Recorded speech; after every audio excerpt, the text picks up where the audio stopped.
It's the Real Estate Podcast, brought to you by ANZ Home Loans for financial well-beings. And welcome back to another episode of the Real Estate Breakfast, your knowledge-based property podcast. And we're doing it 7 days a week from all corners of the Australian housing market, as heard on iHeartRadio, Spotify, Apple Podcasts and Amazon. And it is a Friday. Look at that. Black Friday, December the 13th. If you're doing your shopping or continuing to do it today, you'll know that it's pretty mental across the country. Plenty of people buying. The other downside, of course, to the Christmas side of things with buying presents is the Christmas music, which I have a bit of a distaste for. I know, what a Grinch. I think part of the problem in terms of why I don't like the Christmas music is a hangover from when I used to work in radio, because you sit in the studio there for 4 hours with your radio shift and you can't escape it. You're playing this Christmas music, and I did that for many, many years, but there is no Christmas music played on the Real Estate Podcast, thankfully. And if you don't like Christmas music, let me know, because I would like to know, because it amazes me how many people comment on it. So if you're like me, our email address is myrealestatepodcast@gmail.com. Come on, I can do with your help. Well, for the last handful of months, we've been finding out about strata, about on-site managers, and we've got a couple of guys that have been doing such a great job with this. And that is Nick Buick, the founder of the On-Site Manager, and Alex Cook from Resort Brokers.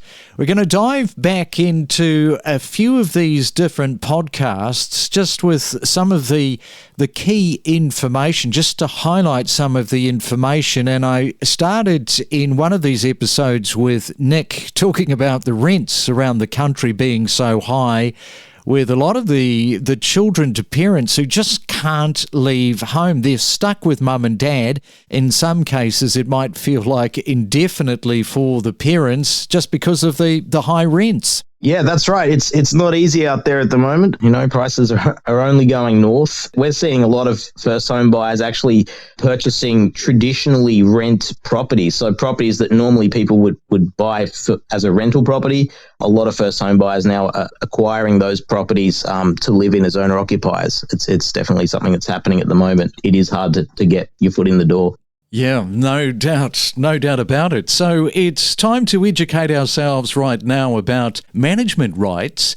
Some will say, what is that exactly? Others will say it sounds complicated, but it is an area that more and more Aussie investors are turning to. Nick, let's start with what might sound like a basic question, but probably most of our listeners won't know what the answer is, and that is, who pays for the on-site manager? Yeah, exactly. I know when I've bought my first property, it's a while back now, but I moved into a strata complex and I had no idea about management rights or who was paying the on-site manager. He was just a man who lived in the building and seemed to have an office there, and that was about as much as I knew. And I was paying him. And the reality is every on-site manager, that they get their income in two ways. Firstly, they get it in commission from their rentals that they manage, whether it be a holiday complex or a permanent complex. Most on-site managers will manage lots within that scheme.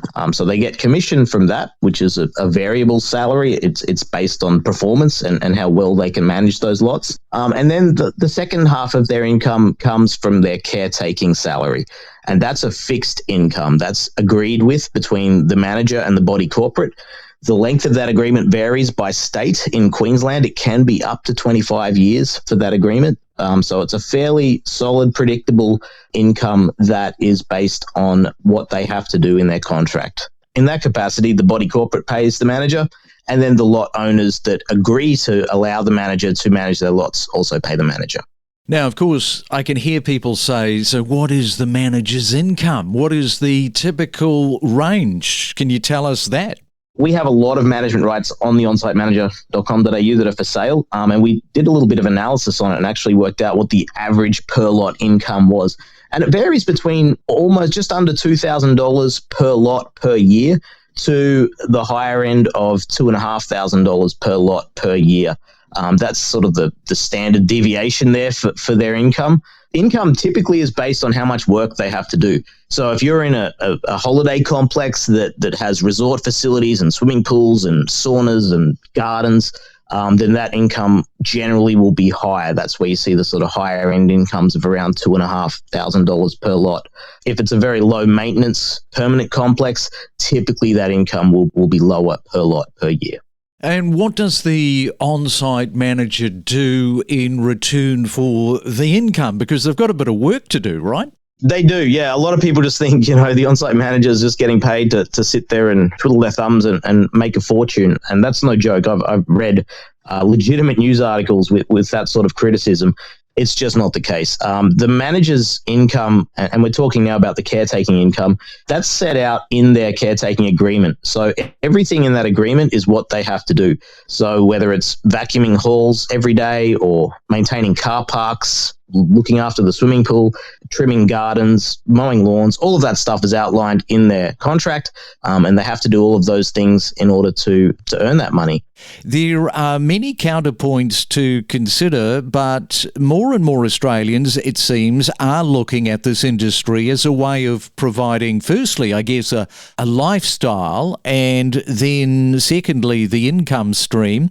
So perhaps first off, Alex, let's pick up on the point of why people are looking at this industry for investing in the first place. It's seen as a very safe and robust industry. If you look at the value and the profitability of management rights businesses over a long period of time, they've shown steady growth and stability. They're very well supported by the banking sector. Indeed, during the GFC, management rights was the only sector where banks continue to lend 70% on them.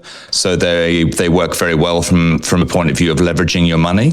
The barriers to entry are very low, although they certainly require people who are people, who are able to get along with people from all sorts of walks of life. From a qualification point of view, the barriers to entry are relatively low. So we do find a lot of people coming from other walks of life, looking to become the masters of their own destiny, looking to purchase businesses.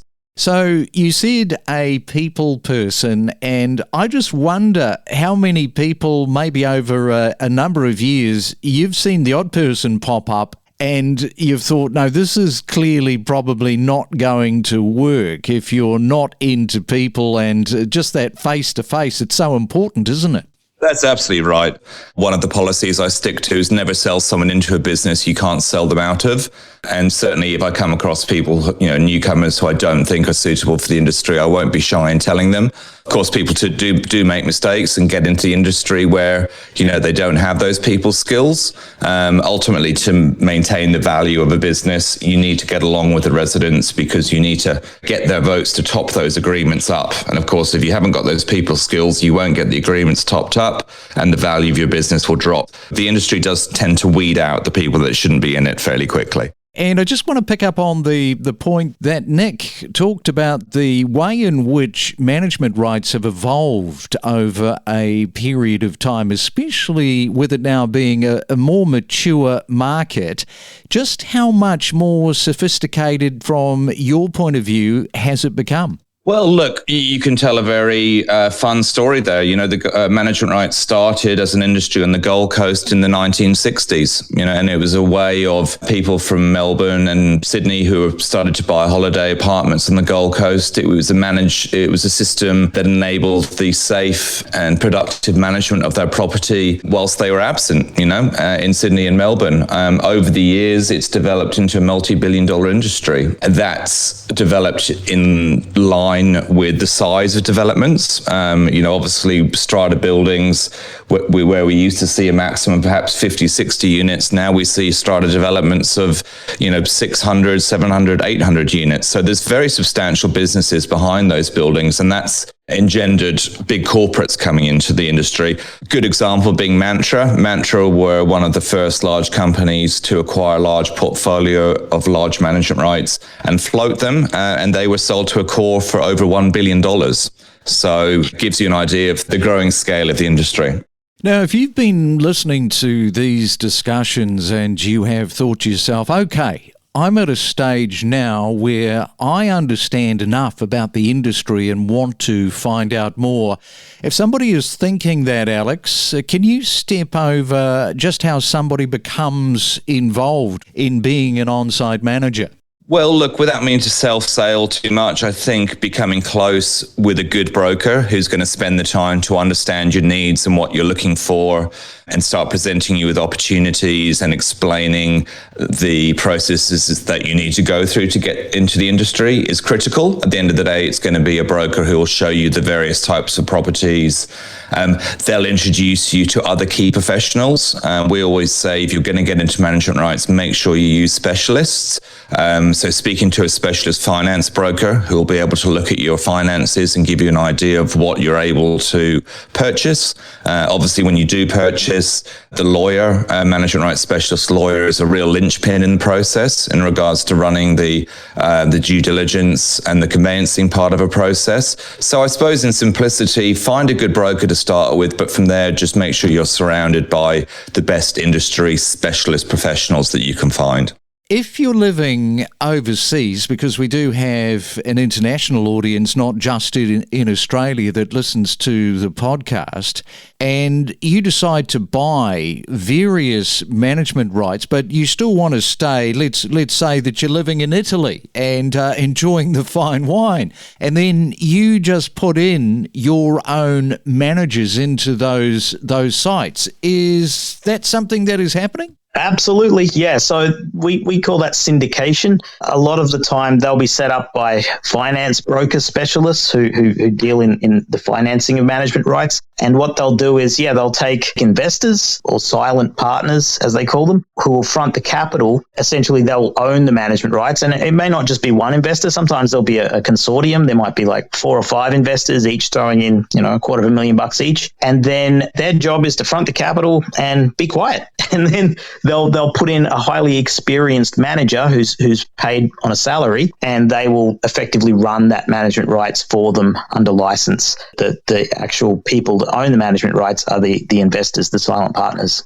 Okay, so that's kind of like having a portfolio of properties, except you've got a portfolio of management rights and different managers doing all the day-to-day stuff. Correct, yeah. So they do all the heavy lifting, and because they're put together by pretty experienced finance guys that have been in this industry for decades, they make sure that they very carefully vet who those managers are that go into those buildings, so they're highly experienced at what they do. It's not like they're putting people in on their first rodeo. And then those buildings generally are run really, really well. The profits are great. I see profits of up to sort of 20% return on investments for the people that are operating under those syndication models. Every morning from 6 a.m. across Australia, we deliver you the latest property news, commentary and predictions from Perth to Cairns and from Melbourne to Brisbane, 7 days a week, only on the Real Estate Podcast. See, that's pretty healthy, isn't it? 745 grand, the growth over the last 12 months, 29.7%, almost 30%. That's pretty reasonable. Well, it sounds very impressive, and we have a big disconnect between our elite units. Like I sold one this year for 1.256. That's the highest unit sale in the area. So perhaps just tell us how your 2024 year has been there for what has been a bit of an upsy-downsy sort of a year. Yes, you are right there. It has been a bit of an upsy-downsy sort of year. Buyers have really thinned out compared to the first part of the year. I really like that January season. We connect you to the best real estate information across Australia. The Real Estate Podcast.